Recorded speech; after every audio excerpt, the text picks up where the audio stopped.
Welcome to the Date Forever podcast. Keep your relationship fueled up with strategies discovered by couples and experts. Because at Fuel Collective, we believe better relationships will equal a better world. You are about to discover specific insights and tools that cost little or nothing to implement to help you date forever. And now, here are your hosts, a couple who always have a half-packed suitcase and a date night in the calendar, Sammy and Nathan Yeager. Welcome to the Date Forever podcast. Today we are talking all about skills and strengths. What we're exploring is how to identify yours and your partner's skills and strengths, what happens when a team lean into what they are really best at, and how to run a household and identify who is in charge of what. Now let's get into it. Welcome to the Date Forever podcast, everyone. Today we have Jess Weiss. She is the managing consultant for Human Tribe, where she specialises in human performance. She helps people and businesses meet their highest potential with a focus on team cohesiveness and self-awareness.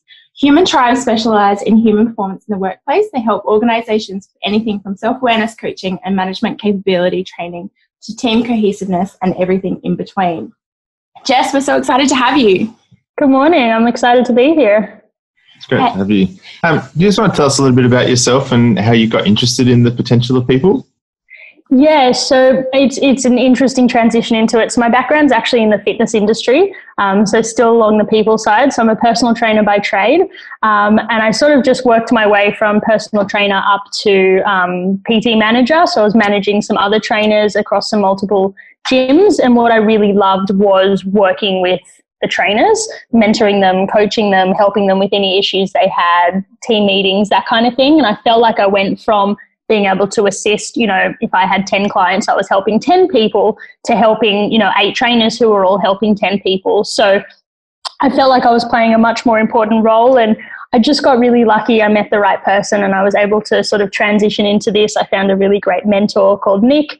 And the rest is history. I've been working with Human Tribe for sort of 3.5, almost 4 years now. And I just love working with people, with organizations. I just want people to go to work and be happy and thriving.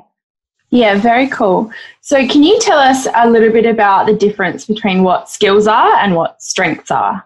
Yeah, so in terms of strengths-based development, we talk about it more as a talent rather than a skill. And we sort of use the idea that it's talent times investment equals strength. So you take a natural talent, and it could be anything like playing basketball, or it could be math, or it could be, anything that you're naturally talented at. You times it by investment, which is that time you spend practicing, developing that knowledge or skills base. And that's when you get a strength. And in terms of strength-based development, we define it as a naturally recurring pattern of thought, feeling, or behavior that can be productively applied. So talent times investment, and then the strength is something that you can sort of do to near perfect performance. Very cool. And how would somebody go about identifying them if they're not sure what it is that they're, organically great at versus what was more a learned and refined skill? Like, how do you go about exploring that?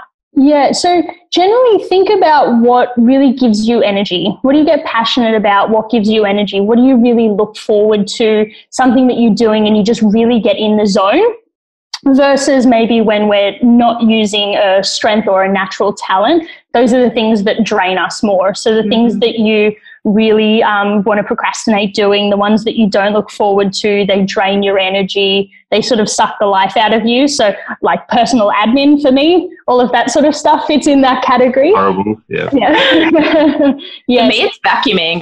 That is the worst job. Oh, really? I hate it. I'd be happy to take vacuum. Like if I had to lay out the chores of the house, I wouldn't mind vacuuming, throw some music in.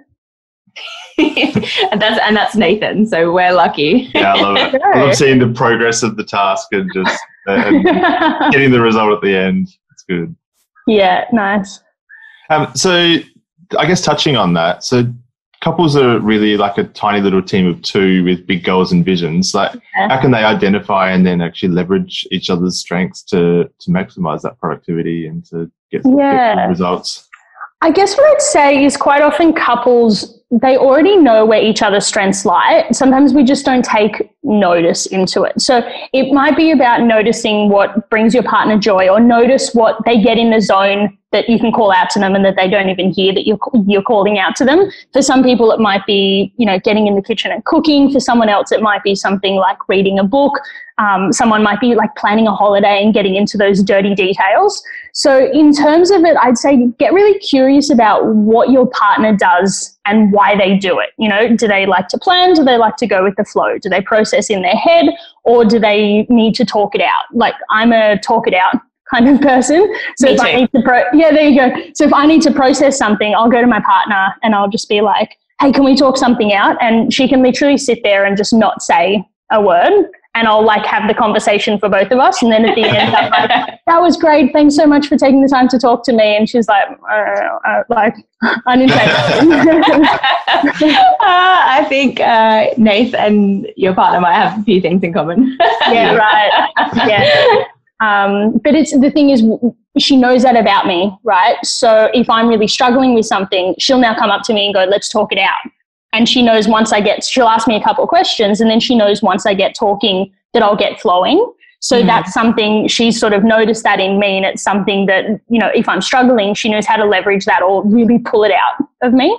But then on the flip side, also look at what really bugs your partner about you, or what bugs you about your partner.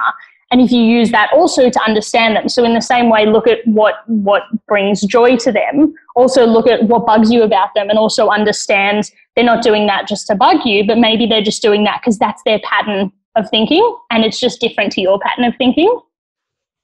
So sometimes we can see, I guess, skills or traits or behaviors in our partner where things just sort of come naturally to them. Like, how do you, I guess, make that shift where it's like, hey, babe, I've had responsibility of this task. I really think you'd be better for doing it. How do you kind of have that conversation without being like, do you know what, you should wash the dishes all the time because you're better at it than me? Like, how, there's a delicate balance. Without just palming off responsibility or like. Yeah.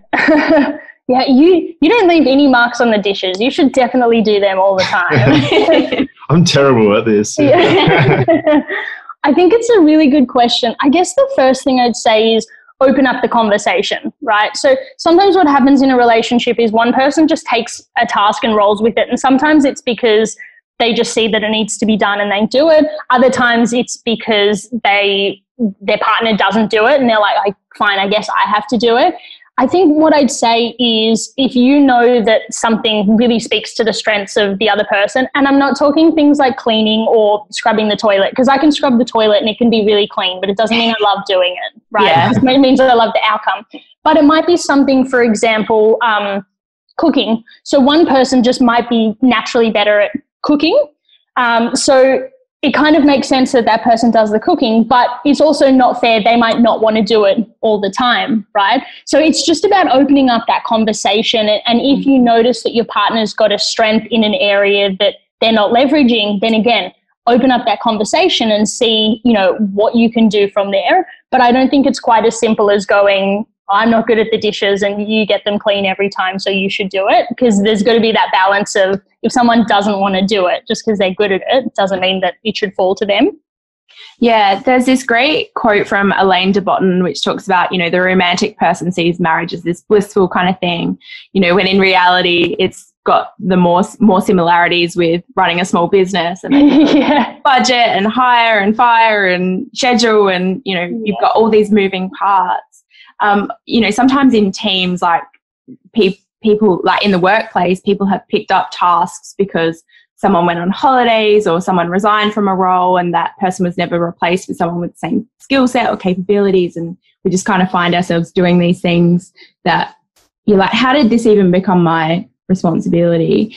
If you're looking to have one of those kind of conversations with your partner where you're like, I think we just need to do some sort of audit of who's doing what and how we're doing it. Is there like a good framework or something we can use to kind of have that conversation? Yeah, it's a really tough one because I think there's a lot of variables that are involved. Is it something that you both don't want to do? Because that would be a really different conversation to something you know, you don't want to do but your partner wants to do, or vice versa. You know, I think that it's all just about having that conversation. You know, an example that comes to mind was, you know, with my partner, we used to both do the shopping together and then both do the cleaning together. And then one day, I don't even know how it came out. I was like, oh, I don't want to do the cleaning. And she was like, I don't want to do the shopping. And we were like, oh, hang on a second. And then the thing became, I'd go do the shopping, she'd do the cleaning, you know. So it doesn't mean that I'll never, you know, pick up the vacuum if something needs to be cleaned. And it doesn't mean she'll never pop to the shops. But it kind of made us go, oh, okay, we haven't had this conversation before. We were both doing things that we didn't want to do as much. Neither of us, except especially, wanted to go shopping or do the cleaning. But it's kind of like, what's the lesser of two evils here? And just by having that conversation, we kind of went, oh, okay, this could work. Yeah, and then rather than both of you spending 2 hours at the shops and then 2 hours at home cleaning, 4 hours total, you now have half that because you both, so it's efficient as well. Yeah. So within teams, how do you identify skills or strengths gaps? Like, and what can you do once you've, I guess, figured those out? Yeah, so generally if there's a gap, it can be a couple of things. So if we're talking in the workplace, it could be that there's a gap in results. And that might be really simple to go, oh, okay, we realized that no one was doing, you know, this, and for that reason, we've now fallen short in this area. And then it's like a review of, okay, well, who should this be sitting with, or who wants to be doing this? So there's those conversations that happen, you know, or it could be a mindset that sways a team in a certain way. So give you a perfect example for that. We were working with an exco of a large global institution. And they were extremely, extremely capable team. There was about 11 or 12 of them on the team. And so they did an actual strengths assessment. But what they found is that none of them had a talent called positivity. And what that meant was they always thought on the really negative side of things. Now, it's not to say that they should go and hire someone who's really high positivity just to balance it out. But what it allowed them to do is go, okay, we've got a gap here. We probably think a little bit more on the negative side. So now when they're having a discussion about something, they'll actually stop and go, okay, hang on a second. Are we being too negative here? Do we have to flip it and think on the more optimistic side? So it can kind of happen in multiple ways. Is there a gap, or is there a lack of results, or, you know, what might it be? Yeah, I know that in our relationship, it was probably maybe more than 2 years ago now, we had been having this friction point where I really love cooking, but I really hate figuring out and planning what it is that we're going to cook. So we were like, oh, this is a deficit gap. That's not Nath's strength in terms of forward projecting, like, and planning, like, okay, well, if we're going to eat this, we need to shop for this, blah, blah, blah. That part we were both really hating. So, and it wasn't fun, and we weren't enjoying it anymore. And it was taking up so much of our weekend as well to actually do that whole process. And it was, So we outsourced it. We were like, bugger this, we're not doing it anymore. And we signed up to a meal kit delivery service. And it's not to say that we use that all the time, but it definitely alleviated a pain point in our, I guess, relationship, because we were lacking a skill or we were fatigued from something that didn't come super organically to either of us. And just to be able to get your cooking fixed by having the meal kit. Yeah, so I got to keep the part of the task that I love and enjoy, and that's my strength. I enjoy that, and I like adapting the meals that come. But yeah, the actual, you know, difficult part, we outsourced. Yeah, and see, the magic happened when you guys had that conversation about it. So you didn't sort of just sit there and let it fester and fester until it exploded. Oh, no, we did. And then it went, no, we got this. Now that part of the story. Yeah. Well, it was just like, it got to this point where it was like, I cannot have this conversation every single day for forever. Like, I'm not having, what do you want for dinner? I don't know. What do you want? I don't know. What do you want? Oh, well, what have we got? I don't know. Like, no, we got to a point where it's like, we just cannot continue with this pain point that we're both experiencing. We lack it. Let's outsource it. Yeah. Sometimes though, it can, you know, you had the conversation. So if it blew up first, but you learn from that, right? And it could mean that, you know, next time it occurs, you're like, okay, we don't want that to explode again. So let's have the conversation. Or it could be, oh, let's stop doing the meal kits for a while, you know, let's save some money or whatever it might be, or you just forget to order it a couple times. And then you fall back into that routine, and it's about that stopping and noticing and going, I'm feeling that yucky feeling that I was feeling before and that frustration starting to build, now we can have a conversation. Hey, I'm feeling like I was before this blows. We need to do something about it, you know? Yeah. But I think it was really interesting, just with that example of the meal kits. It was interesting to see what other flow-on effects it had, like just by trying something differently as well. So we realised that we hated going to the supermarket and doing that food shop, and that we were buying all sorts of stuff which we didn't actually need and never use. And so by going to the meal kit, we were saving money, we were saving time, we were saving energy. Like there was no friction point. Yeah, no friction points. There were so many different things just by, I guess, trying something differently, and by, I guess, outsourcing just that little piece. It just had that real big flow-on effects. Yeah, absolutely. It's a great example. I love it. So what are some of the other things that you see when people lean into their strengths? Yeah, so I talked at the beginning when we were talking about generally someone's natural talents or their strengths, it really gives them energy. So quite often you find if someone's really getting to leverage their natural talents or their strengths, they're going to be happier, they're going to be more energized, they're going to finish the day and go, yeah, I had a good day, I'm feeling really good. And that might be as simple as, you know, I get a lot out of my day where I feel like I've helped people, and I'll finish my day and go, oh, I had some really great coaching sessions today, or ran a really great workshop today. I'm feeling really energized, right? Versus that really de-energized feeling where we're stuck doing things that we, you know, don't want to do, whether it's vacuuming or whether it's going to the shops or meal planning or whatever it might be. Yeah, budgeting, or there's, I guess, so many life admin pieces of being grown-up, adult relationship. Yeah. So you touched on it before. There are strength assessments out there to do. Like, what's the benefit of actually doing that, and what do most people get out of doing those sort of activities? Yeah. So the really great thing I love about doing a strengths assessment is, and this might sound counterintuitive, but you read your report and you kind of go, okay, this didn't tell me I did anything I didn't know about myself. But what it does is it brings it to your awareness. I'll give you a really great example. So the strengths assessments that I recommend, it's called Gallup Strength Finder. It's the ones that I use with my business, and it's the ones that I've seen the most benefit from. It's got the most research behind it, so it's kind of the top-notch one to go for. And my number one strength or talent came out as what's called input. And input is all about collecting and archiving. And for some people, it's a physical thing. You know, some people it might be collecting coins or stamps or butterflies or whatever it might be.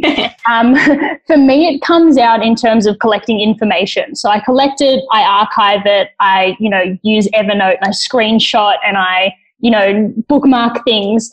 And I always knew that about myself, but it wasn't until I did the strengths assessment that I went, oh, this is a unique strength. This is actually a strength. It's not just me hoarding. And once I sort of saw that in writing and I thought about it, I went, great, this is something that I can really use to my benefit. So, you know, I'm constantly thinking about, you know, I read an article and it's like, I want to save this, and who can this be beneficial for, and where can I pull from this? And I just get so much energy from that. But it wasn't until I saw it on paper that I went, oh, okay, this is useful. I can do something with this. Yeah, I had a similar experience when I completed the strengths assessment. I've done the same one. I've done it with Gallup, and you can go through and answer the, 50, 100 questions or so, really, you know, try and listen to your gut. But my top one is activator, so which means that I'm really great at getting things started and I'm quite impatient. It's just like, okay, cool, let's just do it. Like, let's, you know, probably a little bit, let's just cut, don't worry about double, triple measuring.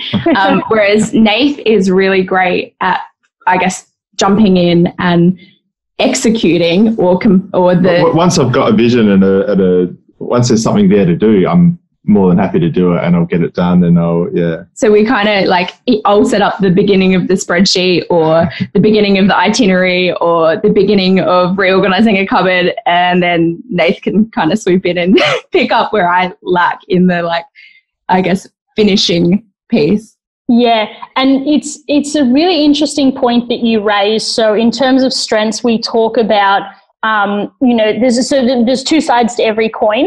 And with strengths, if we're applying our talents really productively, then we can get a really productive, useful outcome out of it. Like, for example, I can just get stuff started. If we've been, saying we should do this, it's like, yep, cool, let's just do it. Let's make it happen. And that probably happens without even thinking about it for you.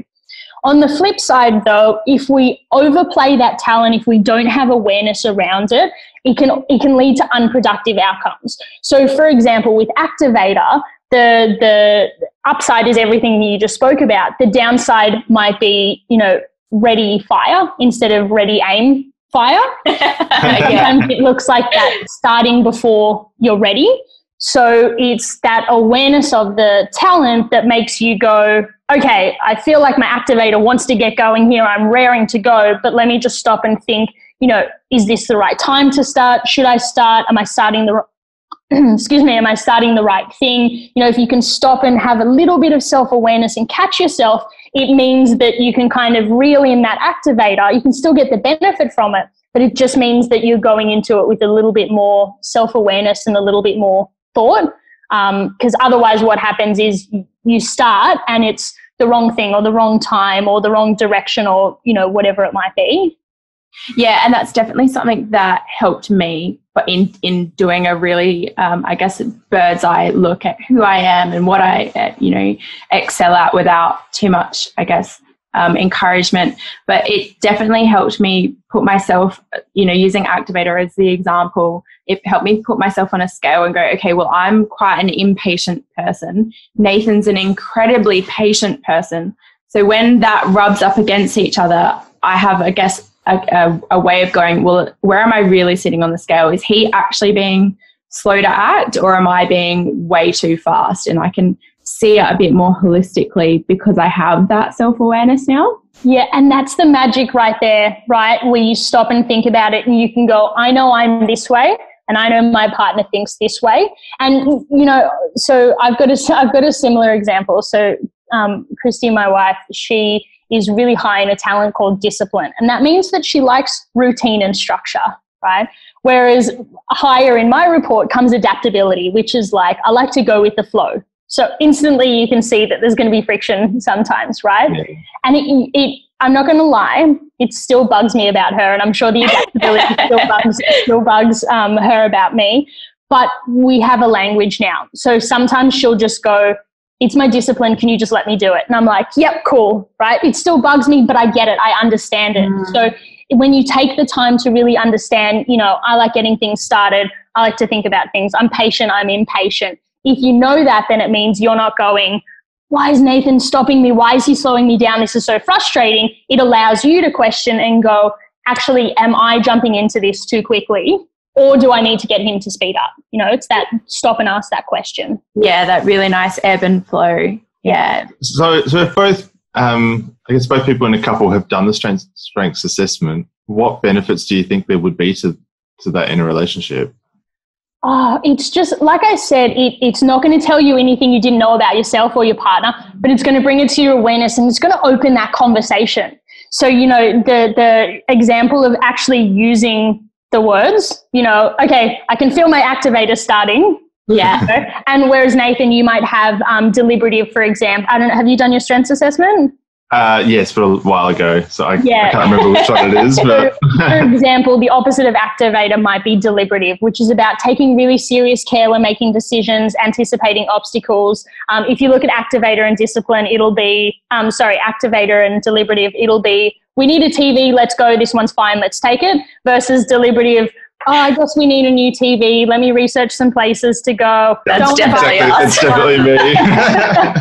Yeah, so you can see where that friction could lie, but if you can have that conversation, and it might be, Sammy, you might go, hey, we need a new TV, we're going to go next weekend, start preparing, get your deliberative prepared, do whatever research you need to, we're going. State is the activator. Yeah, right. So there's that beautiful language that can come into it when you bring it to your awareness. Yeah, I really like that. Obviously, part of our ethos at Fuel Collective is, to love life and Date Forever. And Date Forever really talks to obviously dating your partner and having a really intentional and conscious relationship with them.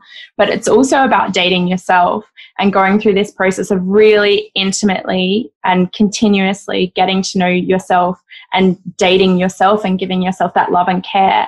And things like doing that that self audit or that skills assessment or that strength audit, and really exploring and going, oh wow, that I didn't know that about myself, or now I know that and I have a language to talk about, and I can lean into it and show up, and be proud of the things that I'm great at. So thank you for sharing that.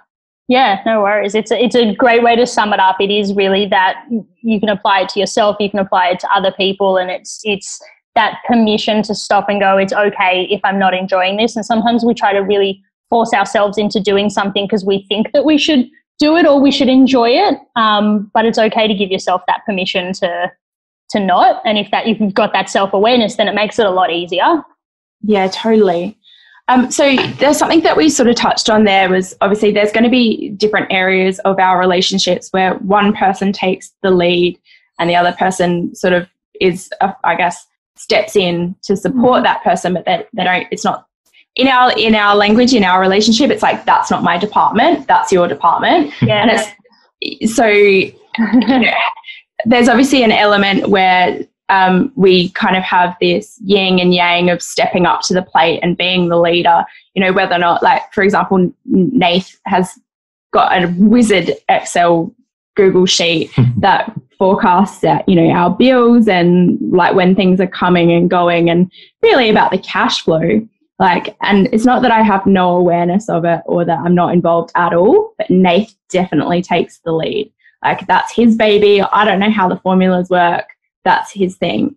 So we've got this kind of, area where it's like, okay, if there's gifts or things that connect to our social network or, arranging, birthdays and social outings and that sort of thing, that's kind of my thing. Like, and I'll, make sure the calendar's up to date, make sure Nathan knows where we're going and when we're going, that sort of thing. So obviously there's times where we both need to show leadership skills. What are some of the traits as a leader that would have, if we perfected it, would have the most impact on our, personal relationships? Yeah, it's a really good question, and that's a really good example. And I guess, when I think about leadership, it comes down to communication, vulnerability, trust, all things that are really important in a relationship, whether we're talking a professional relationship, a personal relationship, whether we're talking about taking the lead with our partner or taking the lead with our team at work.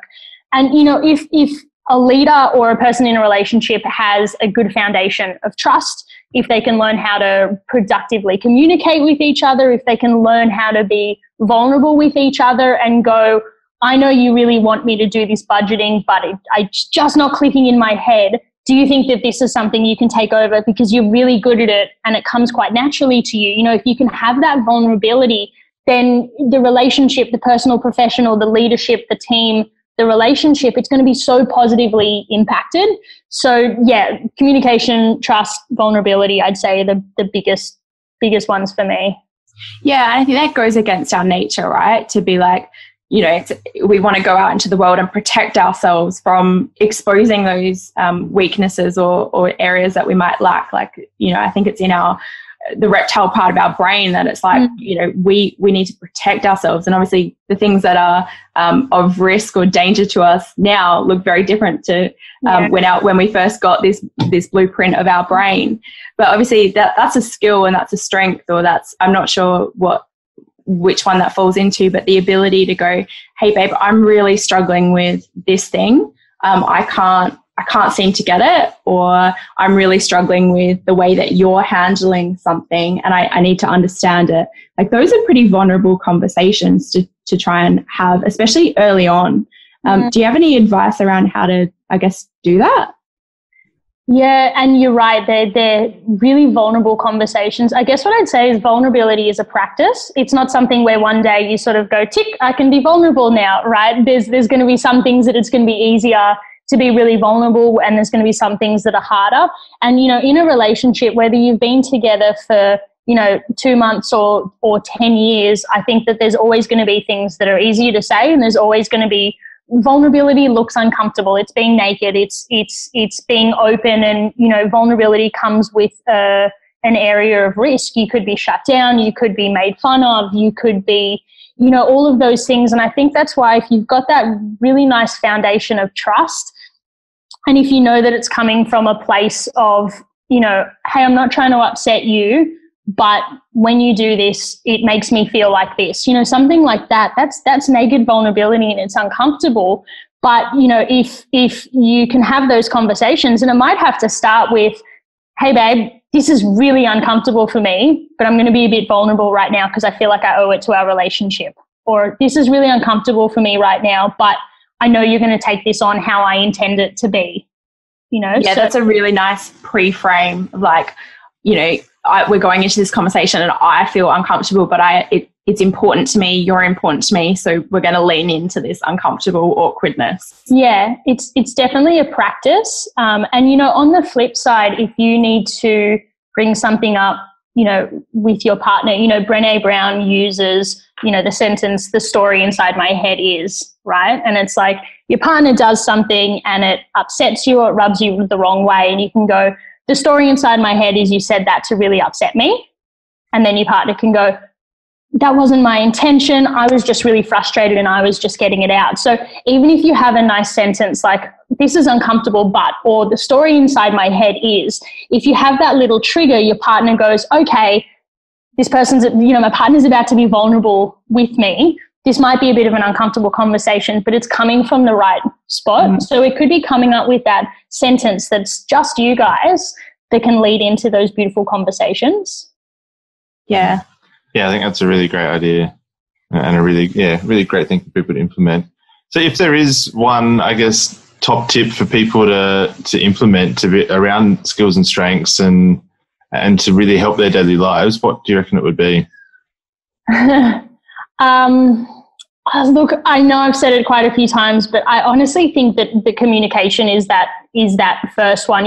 Obviously you need that trust and that vulnerability, but I think if you can open up those conversations and, and it could be, exploring what you do that bugs your partner, and then go, okay, I've noticed when I do this really frustrates you. I'm doing this because X, Y, Z. And then the partner can go, oh, okay, I felt like you were just doing it to bug me or whatever it might be. So I honestly feel like communication is the point to start. And I know that sometimes with relationships, people saying, oh, you just have to communicate. It's not quite that simple, but it's just opening up that conversation. And it can be something that requires no vulnerability, as simple as, hey, I notice when you do this, you really get into the zone. Is that something you love doing? Would you say that's a strength of yours? That's a really nice way to ease into it. There's no discomfort with it because you're talking about someone's strength and you're talking about something that you've noticed in them that they're really good at. So it's a nice conversation to ease into. Yeah, that's a really great point. And I guess it's just going, hey, if you can lean into your strengths and I can lean into my strengths, we can identify those gaps and address them. And ultimately, as a whole, our team gets stronger and, more efficient, more productive, more fun to be in. And we both get to do the things that bring us, joy. That's a pretty cool conversation to have. Yeah, absolutely. And it doesn't require a whole lot of discomfort. Yeah. So Jess, we touched on two of our values at Fuel Collective, so to love life and to date forever. Our third one is to be the change. And what that means is about being the change for yourself and taking accountability for what you can change in your own life, but also to be the change that you want to see in the world. So to say thank you for joining us today, we're going to give 10 days of tuition to some girls in Cambodia, which unlocks a whole range of different things. We know that when girls are educated, the return on that is tenfold. It impacts their future children, it impacts their communities, it impacts their ability to create revenue and I guess sustain their lives and their communities around them. So thank you so much. We really appreciate you taking the time to chat with us this morning. Thank you. That's wonderful. That's great. And thanks for having me. No worries. So if people have loved what they've heard you talking about this morning and want to connect with you or want to learn some more, how should they do that? Yeah, so if you go to humantribe.com.au, that's my website. You can have a look at what I do in terms of my work with workplaces. There's also a Connect With Us button. Otherwise, I'm on LinkedIn as well, Jess Weiss. So yeah, jump on, please do connect with me. And even if it's just to say, hey, I heard the podcast and my partner and I did this, those stories, they make me extremely happy. So please do reach out. Awesome. Thank you so much for joining us, Jess. Thanks, guys. Take care. Bye. Bye.